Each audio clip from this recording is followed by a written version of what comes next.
I am really satisfied with my investment in Cable Bahamas. What I like about the company, they seem to have innovative directors and managers. They do a good job in trying their best to satisfy the customer.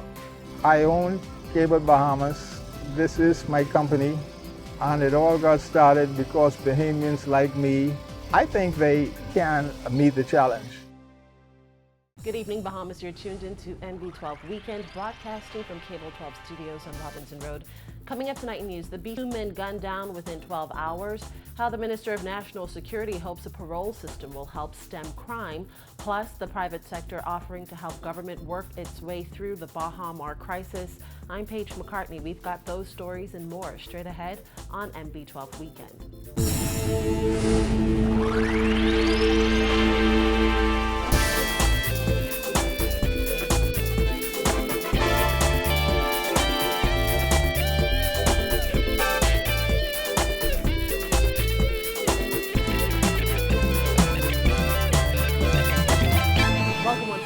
NB12. Police are investigating the circumstances surrounding two murders that occurred within hours of each other this morning. The most recent happened at around 11:30 in the East Street South area. Police say a father of one was standing in his mother's yard with his fiancée when an armed assailant opened fire on him.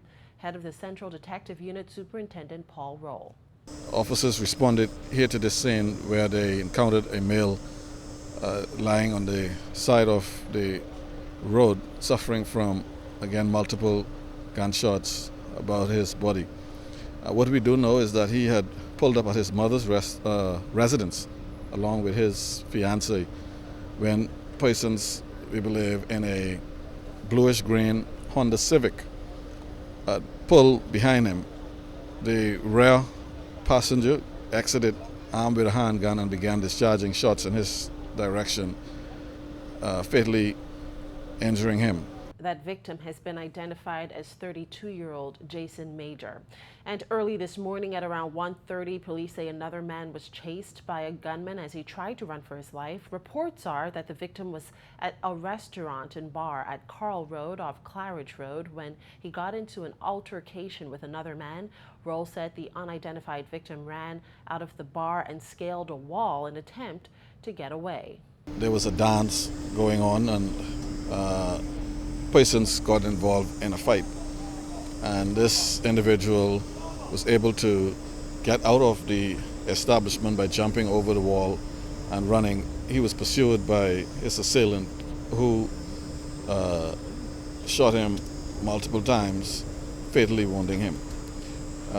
We know that there would have been at least 150 persons in that establishment, and we appeal to those persons to come forward with what information they have that can help us to advance this investigation.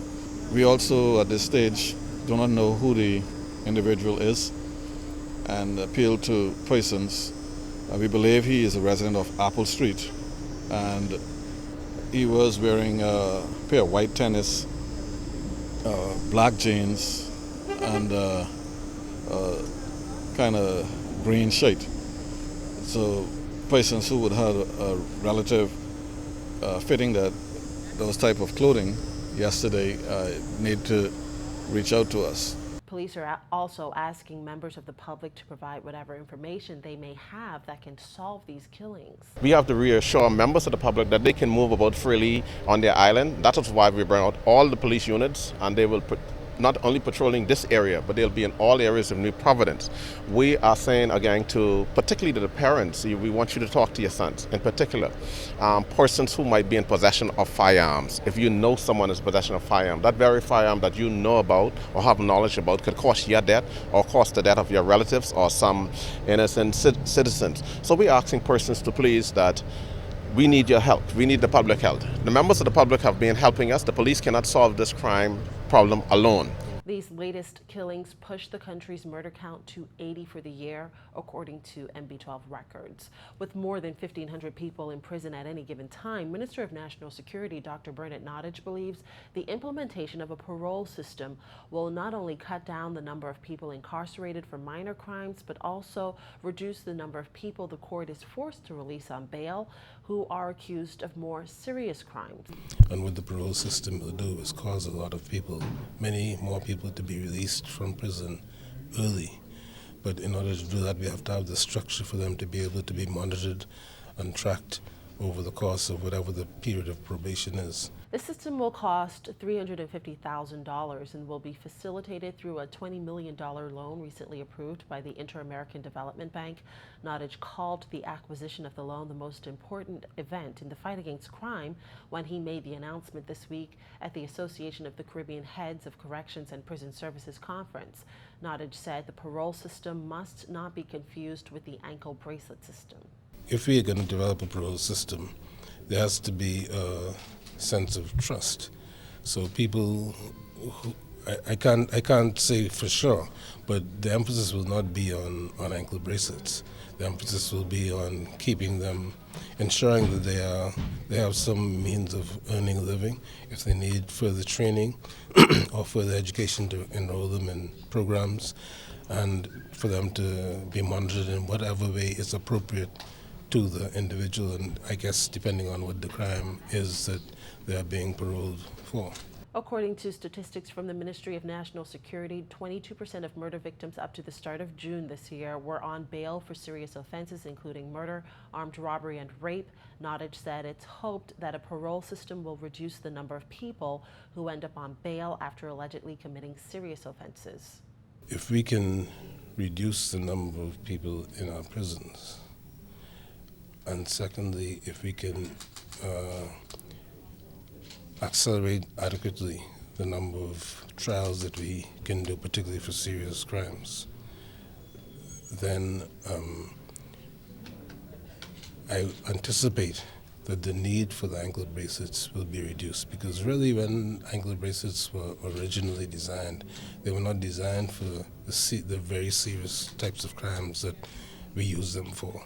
They were intended to be used for people with low-level crimes. And so one of the problems we have is that people with these serious crimes are being given bail within relatively short periods of time.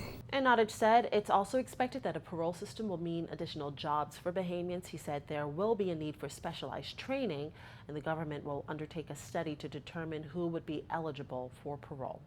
Well, Bahamas Chamber of Commerce and Employers Confederation head Gowan Bowe is calling for all Baha Mar stakeholders to put their feelings aside and do what's best for the thousands of Bahamian workers whose jobs are at risk. Bowe says the chamber has even offered to help mediate in the dispute. Jasmine Brown has his candid comments in this report. The chamber chief says the problem is that from the start, the multi-billion-dollar project was seen as a savior for the Bahamian economy. We should never have been seeing Baha Mar, neither should they, as the sole economic stimulus for the country. So if we were looking at growth, if we were looking at buoyancy and stability in the economy, it could not be hinged on one development. In fact, Bowe says the huge reliance that has been placed on the now stalled project is coming back to haunt the government. And we have a lot of lessons to learn from it, but in reality, this is our livelihood. And so we have to be looking at this very constructively in terms of saying, how do I make the best out of a difficult situation?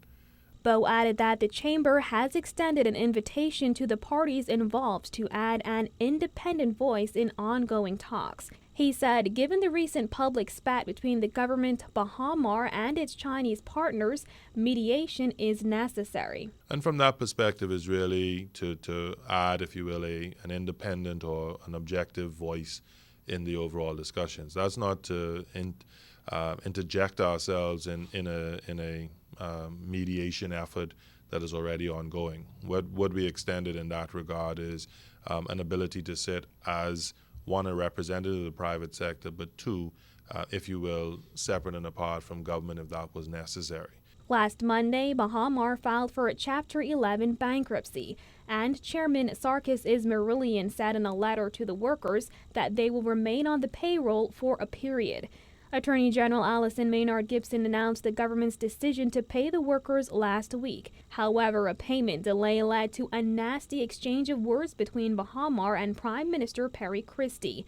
Both says the personal feelings must be put aside in order for progress to be made. There may be a Mexican standoff, but at the end of the day, each party needs one another in this particular scenario, and so we're hoping that we see a positive outcome. I would say business makes strange bedfellows, so these may not be the characters you sit and have a drink with or socialize with, but you better roll up the sleeves and do business with them at the end of the day. Prime Minister Christie revealed that talks are expected to resume in Nassau immediately in hopes that the mega resort will open in November. Reporting for NB12, I'm Jasmine Brown. When NB12 returns, why the largest trade union in the country says it's cautiously optimistic about the implementation of national health insurance in January. Plus, later, we count down the top clips in news this week. Those stories and more when we come right back.